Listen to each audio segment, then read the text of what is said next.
नमस्कार, मैं श्रेया। शिक्षा की बात हर शनिवार के इस साप्ताहिक कार्यक्रम में आप सभी शिक्षक प्रेमियों का हार्दिक स्वागत करती हूँ।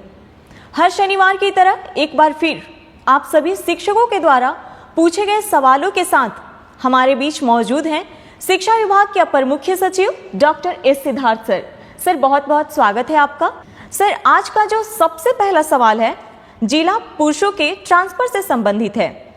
नमस्कार एससीएस सर, मेरा प्रश्न अंतर जिला पुरुषों के ट्रांसफर से संबंधित है। पिछले एपिसोड 13 में सर आपने कहा था कि केवल अंतर जिला महिलाओं का लिस्ट आना बाकी है, तो क्या अंतर जिला पुरुषों का ट्रांसफर नहीं होगा, और अगर होगा तो कब तक उम्मीद कर सकते हैं? देखिए, आपको जानकर ये होगा कि आज हम लोगों ने करीब 1,30,000 टीचर्स का हम लोगों ने विद्यालय में पोस्टिंग की प्रक्रिया शुरू की है। हम लोगों को करीब 1,90,000 आवेदन पत्र प्राप्त हुए थे और 1,30,000 का एक्चुअल स्कूल अलॉटमेंट शुरू हुआ है। ये पूरी प्रक्रिया करीब 15 दिन लगेगा और डीओ सब इसी में लगे हुए हैं। डीओ को ये काम दिया गया है और कर रहे हैं। ये बात मैंने कभी नहीं कहा कि पुरुषों का स्थानांतरण नहीं होगा, और जैसा कि आप आंकड़ों से देखते हैं कि करीब इसमें भी हम लोगों ने करीब 8 से 9,000 पुरुषों का नाम इसमें शामिल किया है, पुरुष टीचर। देखिए, जब भी स्थानांतरण किया जाता है तो 2-3 बातों का बहुत ध्यान रखा जाता है। इतनी बड़ी संख्या एक तो है, 1,90,000 है और आवेदन पत्र हैं। हम लोग 2-3 चीज़ें देखते हैं। पहले तो है वैकेंसी होनी चाहिए, जहाँ पे टीचर मांग रहे हैं वहाँ वैकेंसी होनी चाहिए। और दूसरा ये देखते हैं कि जो हमारा इंटर डिस्ट्रिक्ट जो स्टूडेंट टीचर रेशो है, मतलब जो छात्र और टीचर अनुपात है, उसको भी हम लोग ध्यान देते हैं। अभी तक जो ट्रांसफ़र हुए हैं करीब वो 1,30,000 का जो जिला आवंटन किया गया है, अगर उस आंकड़े को देखेंगे तो आपको आश्चर्य होगा कि ऐसे भी ज़िले हैं जहाँ 20 छात्र पे एक टीचर हैं, और ऐसे भी ज़िले हैं जहाँ 44 छात्रों पे एक टीचर हैं। तो आप देखिएगा कि पूरे राज्य में कितना, मतलब इस अनुपात में भी अंतर आ गया है कि एक तरफ 20 छात्र पे एक टीचर हो गए, एक तरफ 44 छात्र में टीचर हो गए। भाई इस कारण से हुआ है क्योंकि जो टीचर उन ज़िलों में थे जहाँ पे 44 छात्र पर टीचर थे, वो सब ऐसे ज़िलों में चले गए हैं जहाँ पे पहले ही टीचर बहुत ज़्यादा थे। तो एक तो हम लोगों को ये मेंटेन करना पड़ता है। पूरे राज्य का औसतन है 30 छात्र पर टीचर हैं। तो हम लोग को ये नियंत्रण रखना पड़ता है कि ऐसा ना हो कि अचानक एक ज़िला ऐसा हो जहाँ पे 10 छात्र हो जाएंगे एक टीचर पे। और जैसे ही ये ट्रांसफर्स होते हैं, देखिए एक चीज़ आपको सभी को सोचना भी चाहिए कि जहाँ से टीचर हटते हैं वहाँ स्कूल बंद भी होने लग जाते हैं। मतलब क्योंकि टीचर की कमी हो जाती है, जहाँ पे 5 टीचर थे अब 2 टीचर हो जाएंगे, तो स्कूल भी बंद होने लगते हैं। तो एक और जहाँ पे टीचर्स की अपनी व्यक्तिगत समस्याएं हैं, वहाँ पे सभी को छात्रों की भी समस्याओं को समझना चाहिए। मतलब छात्र भी, मतलब जहाँ उसको 5 टीचर आज थे, जैसे ही वो टीचर स्थानांतरण होकर चले जाएंगे उसके बाद 2 टीचर बच जाएगा, और वही 5-6 क्लासेस जो हैं वो अब 2 टीचर पढ़ाएंगे। तो कितना कठिनाई छात्र को होगा। तो ये सब देखते हुए हम लोग करते हैं। फिर भी हम लोगों ने 1,30,000 टीचर्स अकोमोडेट किए हैं, और सबसे ज़्यादा जो हम लोग का प्रेशर है, जो सबसे ज़्यादा टीचर्स का स्थानांतरण का जो दबाव है, वो है पटना ज़िला में। और पटना ज़िला में इतना ज़्यादा दबाव है, ऐसा लगता है जैसे, मतलब एक अनुमान हम कहेंगे कि 15,000 टीचर जो हैं और पटना की तरफ जिला का ऑप्शन दे चुके हैं। तो इतनी बड़ी संख्या में जैसे ही 15,000 टीचर हम लोग अकोमोडेट करने की कोशिश करते हैं, तो आप अनुमान लगा सकते हैं कि मतलब स्टूडेंट और टीचर रेशो पूरे राज्य का कितना मतलब अजीब हो जाएगा। तो हम लोग कोशिश कर रहे हैं। हम लोग जहाँ जहाँ पुरुषों ने मांगा, जहाँ पर वैकेंसीज थी, जहाँ जहाँ टीचर्स कम थे, हम लोगों ने वहाँ ज़िलों में पुरुषों को भी हम लोगों ने अकोमोडेट किया। अभी उनके इनबॉक्स में दिख नहीं रहा होगा, 1-2 दिन में वो भी पुरुषों में भी दिख जाएगा।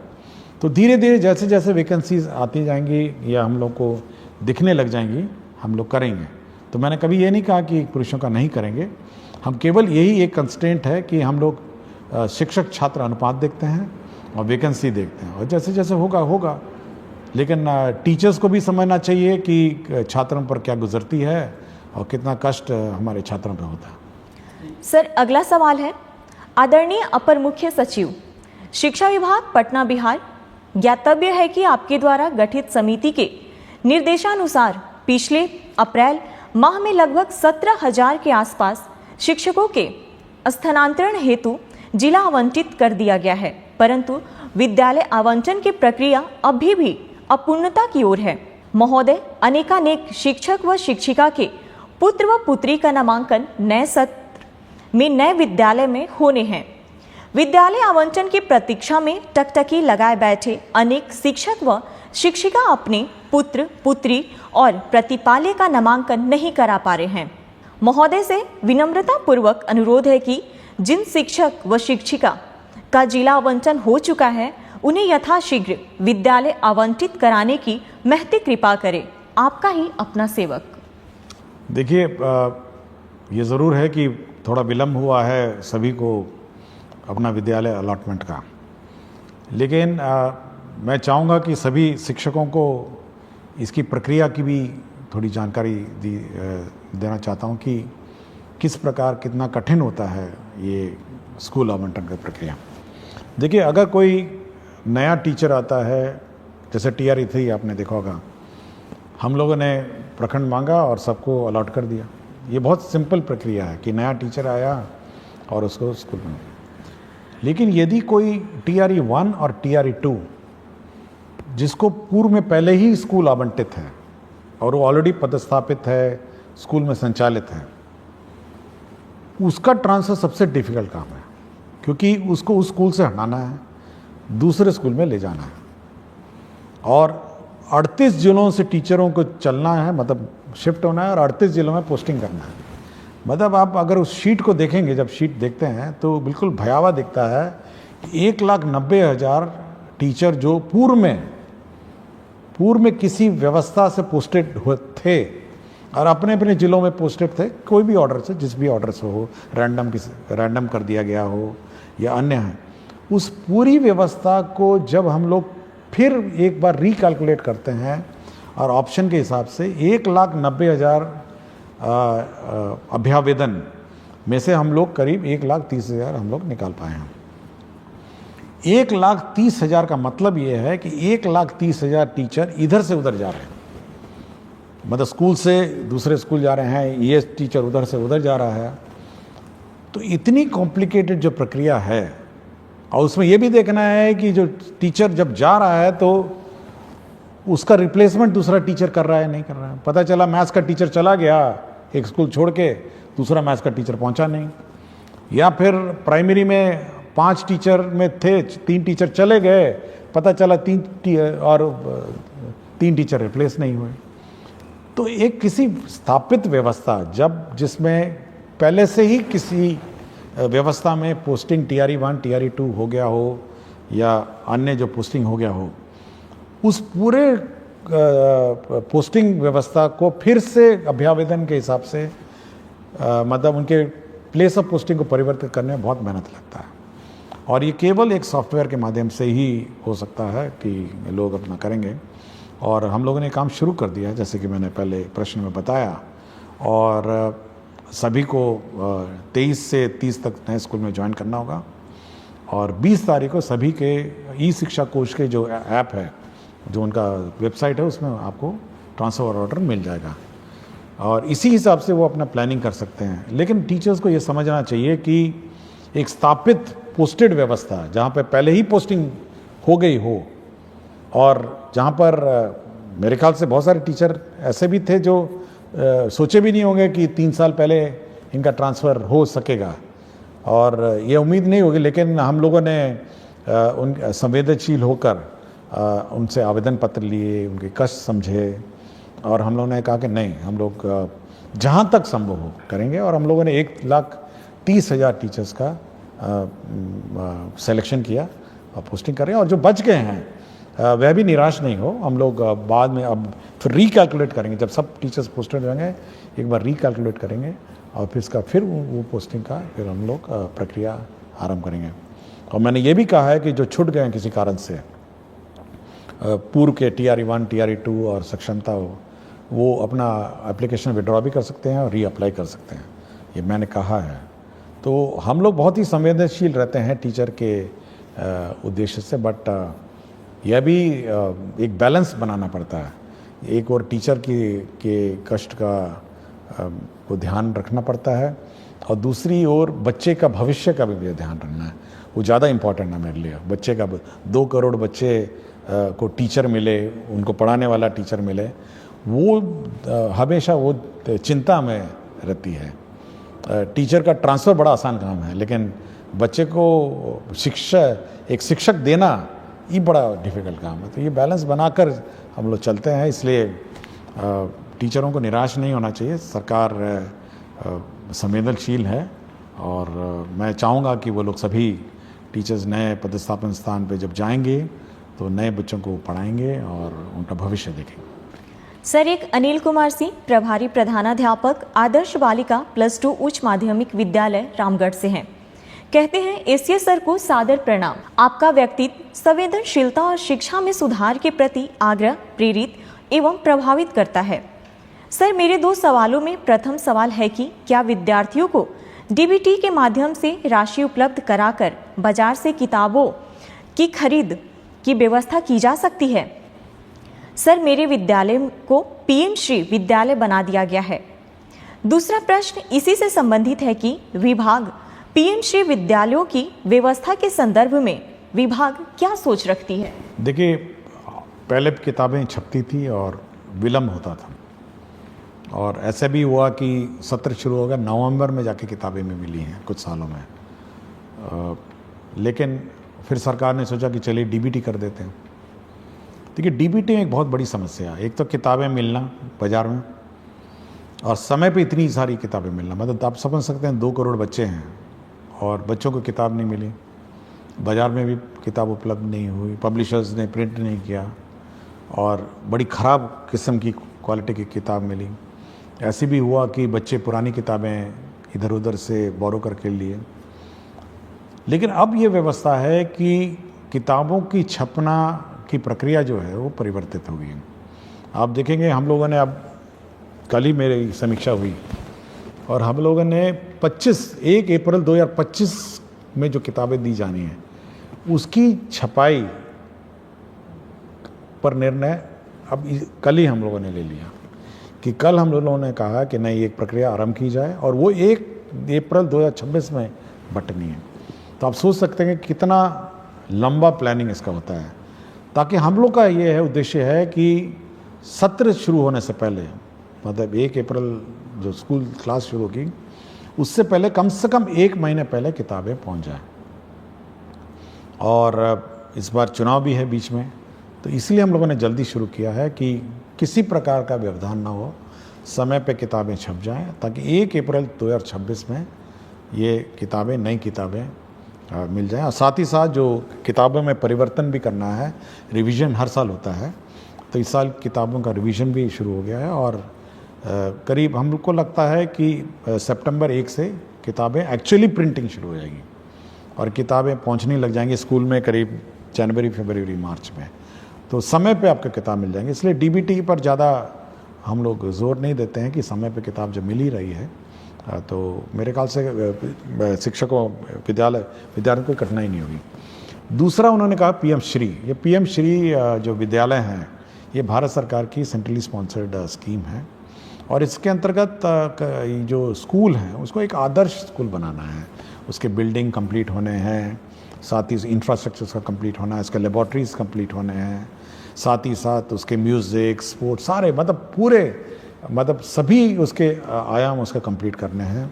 और साथ ही साथ टीचरों का प्रशिक्षण है और उसका जो सॉफ्ट स्किल्स हैं स्कूल में सभी देना है। तो एक परिपूर्ण, मतलब full complete school in all respect, वो बनाने का उद्देश्य है। और मेरे ख्याल से ये बहुत ही अच्छी योजना है पीएम श्री, हम लोग तो चाहेंगे कि और ज़्यादा हो, बट हम लोग कोशिश कर रहे हैं कि भारत सरकार और सैंक्शन करे।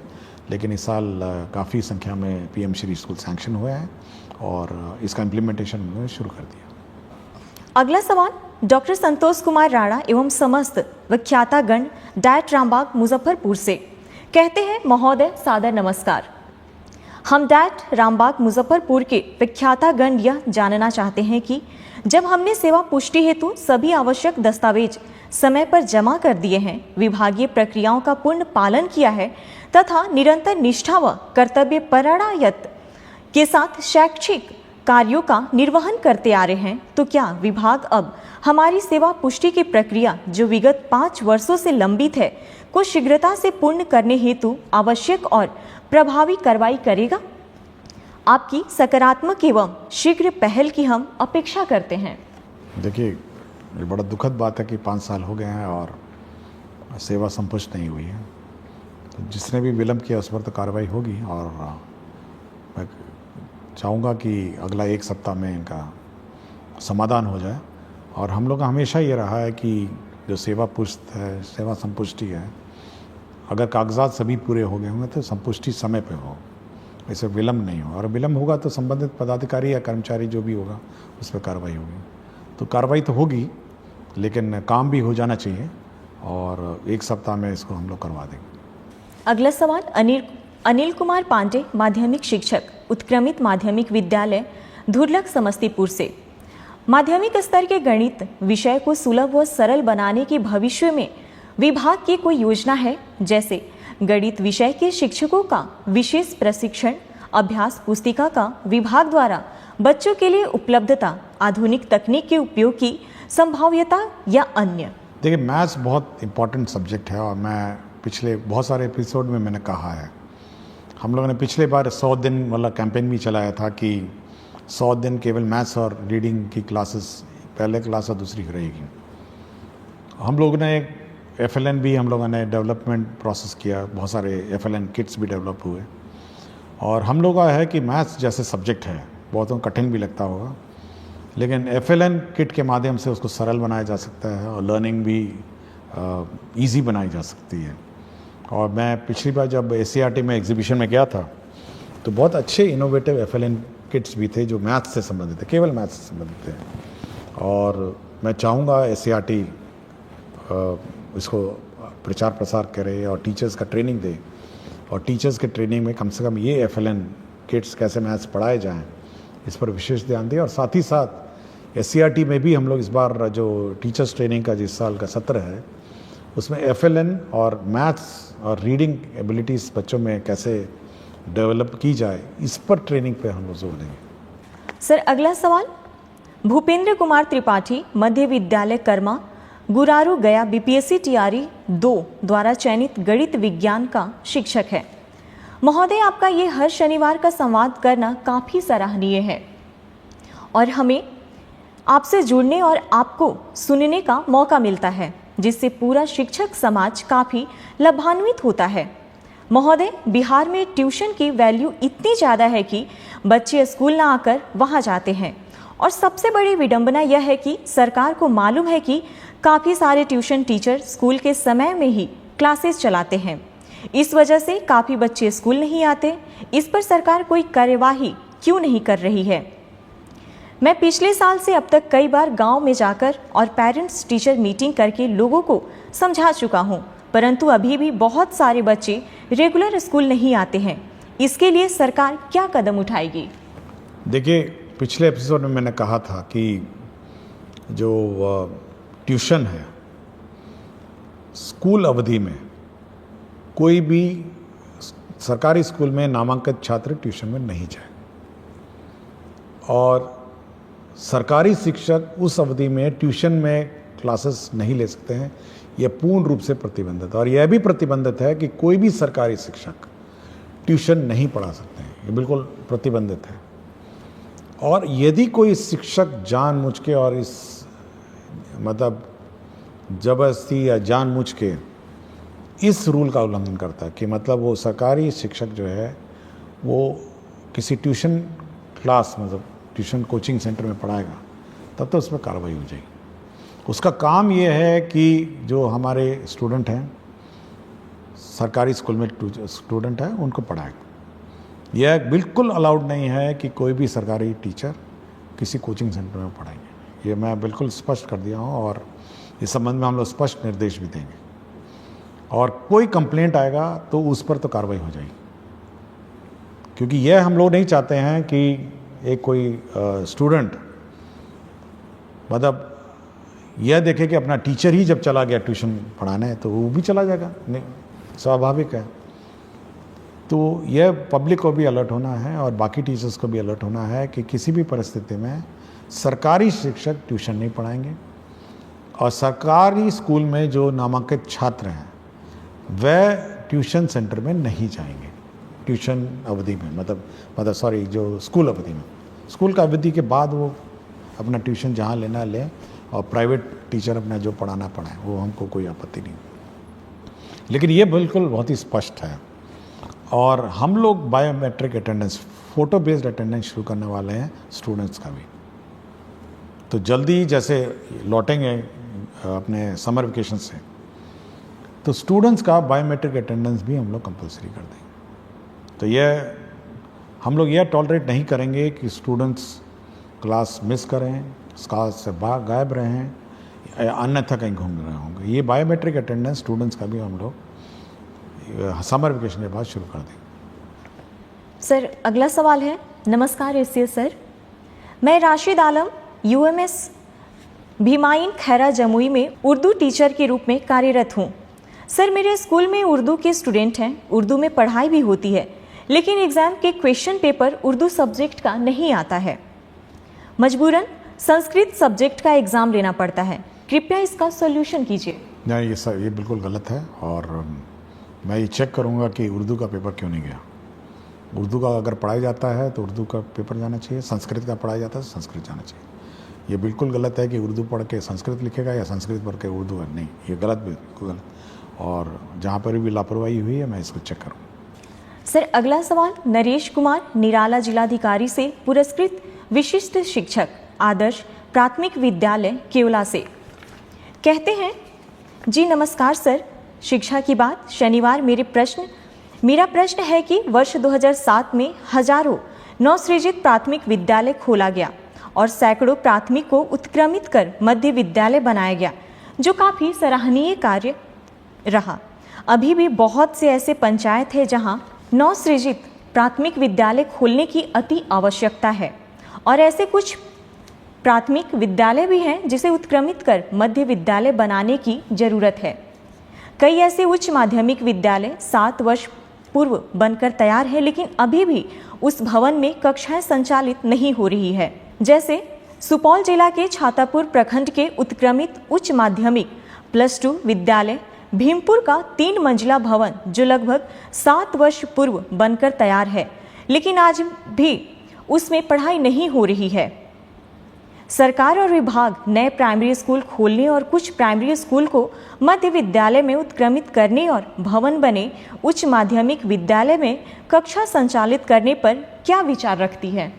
देखिए, जो स्कूल की बात कर रहे हैं जहाँ बिल्डिंग बन के तैयार है और संचालित नहीं हो, मैंने डीओ से बात की और डीओ ने कहा कि क्योंकि जिस कारण से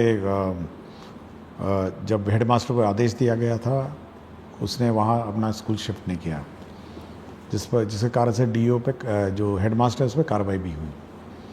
और मेरा बिल्कुल स्पष्ट है, जो डीओ ने कहा कि वहाँ पे पानी जमता है या रोड का कोई इश्यूज़ है, उसने बहुत सारे कारण बताए, तो मैंने उसको स्पष्ट कहा है कि सोमवार से स्कूल शुरू हो जाना चाहिए और सोमवार से क्लास का संचालन स्कूल में हो जाना चाहिए। मैंने बिल्कुल स्पष्ट कहा है और अगर नहीं होगा तो मैं डीओ पे कार्रवाई कर दूँगा। तो ये बिल्कुल स्पष्ट है कि अगर स्कूल बनकर तैयार होगा तो शुरू हो जाना चाहिए और क्लास से शुरू हो जानी चाहिए। कोई कारण नहीं होना चाहिए कि वहाँ स्कूल नहीं हो। दूसरा है कि हम लोग अभी भी बहुत सारे कई जगह दिखते हैं कि प्राइमरी स्कूल का अभाव है। अभी हाल ही में मैं नवादा गया था, तो जो कोडरमा का बॉर्डर है, ज़िले हैं पहाड़ों पे, कुछ लोग वहाँ से आए थे और वो अपने गांव में प्राइमरी स्कूल की मांग कर रहे थे कि भाई हमारे यहाँ स्कूल होना चाहिए।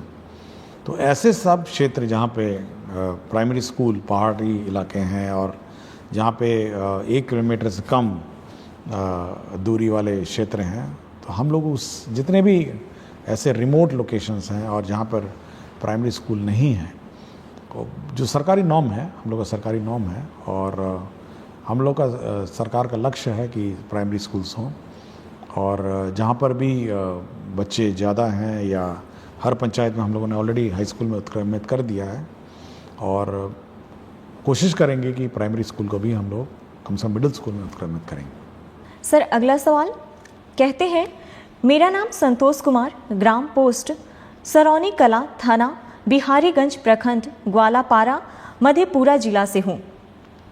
शिक्षा के क्षेत्र में किए गए आपके उत्कृष्ट कार्य को सादर प्रणाम सर जी। जब से बिहार में शिक्षा का पद आप और के पाठक सर जी संभाले हैं, तब से बिहार में शिक्षा के क्षेत्र में काफ़ी सुधार हुआ है। मुझे आप पर बहुत गर्व है सर जी। महोदय से मेरा प्रश्न यह है कि जिस प्रकार से बच्चों को सर्वांगीण विकास के लिए खेलकूद एवं कला प्रशिक्षण भी अनिवार्य है, जिसमें बच्चों को खेल तो कराया जाता है किंतु कला नहीं सिखाया जाता है, जबकि शिक्षा और कला एक दूसरे का पूरक है। इस प्रकार सर जी से मेरा इच्छा यह है कि जून महीने में जो ग्रीष्मकालीन 20 रोज विद्यालय बंद रहेंगे, तो उस बीच में बेरोजगार कलाकार के द्वारा कला प्रशिक्षण, चित्रकला, मूर्तिकला, हस्तशिल्प, पेपर क्राफ्ट दिया जाए, तो बच्चों चिलचिलाते धूप से बचे रहेंगे और कला भी सीखेंगे। एक बार फिर आप मुख्य सचिव डॉक्टर एस सिद्धार्थ सर जी से सादर प्रार्थना है कि बेरोजगार कलाकार को कुछ मानदेय पर ग्रीष्मावकाश विद्यालय में कला प्रशिक्षण शुरू करने की कृपा की जाए। पूरा ईमानदारी के साथ प्रशिक्षण देंगे। इस मानदेय से हम जैसे गरीब कलाकार की आगे पढ़ाई जारी रह सके। मेरे घर की जिम्मेदारी मेरे ऊपर है। मेरे पिताजी पैर से विकलांग हैं। मेरा इच्छा है कि हम ललित कला शिक्षक बने। नहीं, सुझाव तो बहुत अच्छा है, और स्कूलों में संपर्क कैंप, टीचर्स तो सब छुट्टी पे चले जाएंगे, और जैसे कि मैंने कहा कि सभी लोग अपना ग्रीष्म अवकाश में जाएंगे, लेकिन इस प्रकार के जो स्थानीय लोकल कलाकार हैं समर कैंप्स ज़रूर चला सकते हैं गांव में।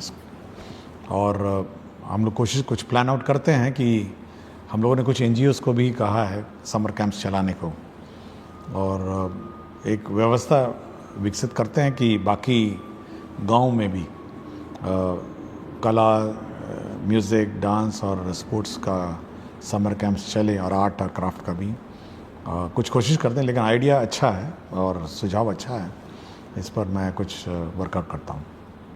एक सवाल है सर, नमस्ते। मैं शशिकांत कुमार, प्राथमिक विद्यालय ताती टोला, बभन गामा, जिला खगड़िया से में 2014 से शिक्षक के रूप में कार्यरत हूँ। मुझे समाज सेवा करना अच्छा लगता है। सरकार के द्वारा किसी प्रकार की योजना सरजमी तक लाना एक कठिन परिश्रम है। बदलते समय में हर व्यक्ति अपने निजी स्वार्थ के कारण सरकार के द्वारा महत्वाकांक्षी योजना को लोगों तक नहीं पहुंचा पाते हैं।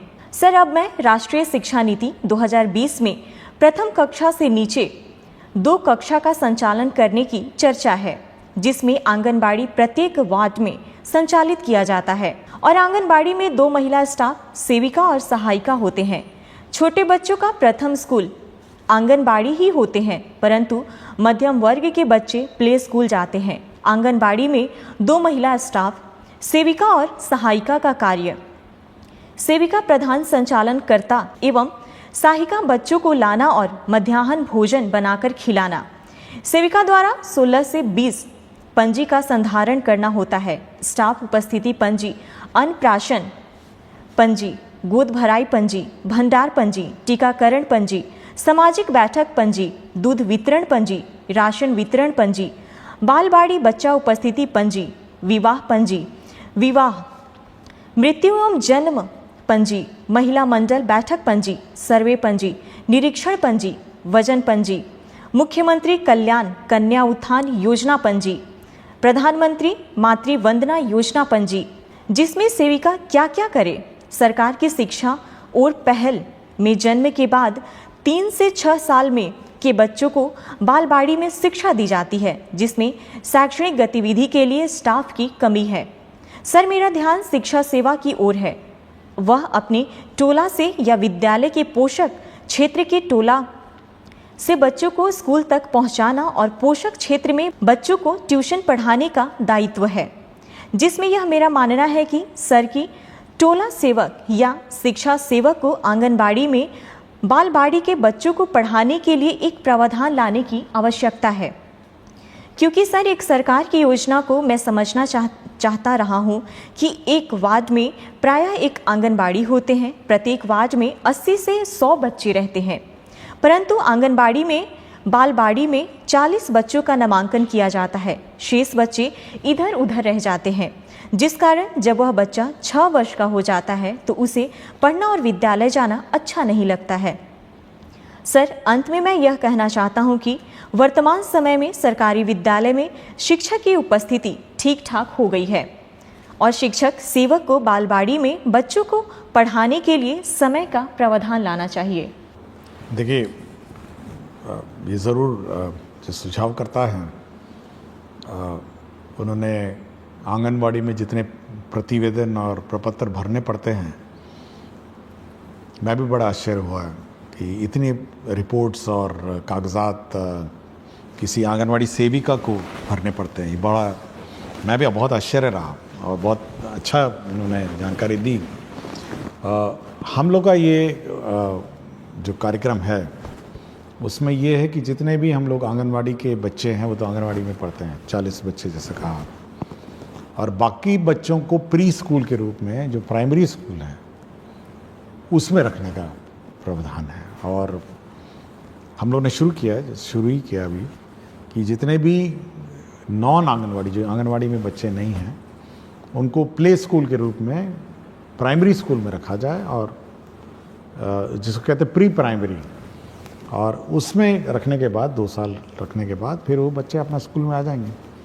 तो ये व्यवस्था करने के लिए हम लोगों ने कार्यक्रम बनाया और ऑलरेडी हम लोग बहुत स्कूल में शुरू कर चुके हैं, और मैं ज़रूर इसका रिव्यू करूँगा कि सभी प्राइमरी स्कूल्स में प्री प्राइमरी क्लासेस भी हों जहाँ पे ये सब बच्चे रहें, और साथ ही साथ आंगनवाड़ी में तो है ही हैं बच्चे, तो ये रिव्यू करूँगा। और ये अच्छा सुझाव था कि जो टोला सेवक हैं, तालीमी मरकज़ हैं और अन्य जो साधन सेवी सब हैं, तो ये सब इसमें सहयोग कर सकेंगे, और बच्चे कम से कम प्राइमरी स्कूल से पहले 2 साल पहले ही स्कूल में कम से कम 1 घंटा आएँ और बैठें और जाएँ। ये व्यवस्था हम लोग लागू करें। बहुत बहुत शुक्रिया सर। अगला सवाल एक शिक्षिका प्रखंड पोठिया किशनगंज से हैं। महोदय, मैं 14 वर्षों से प्रभार में हूँ।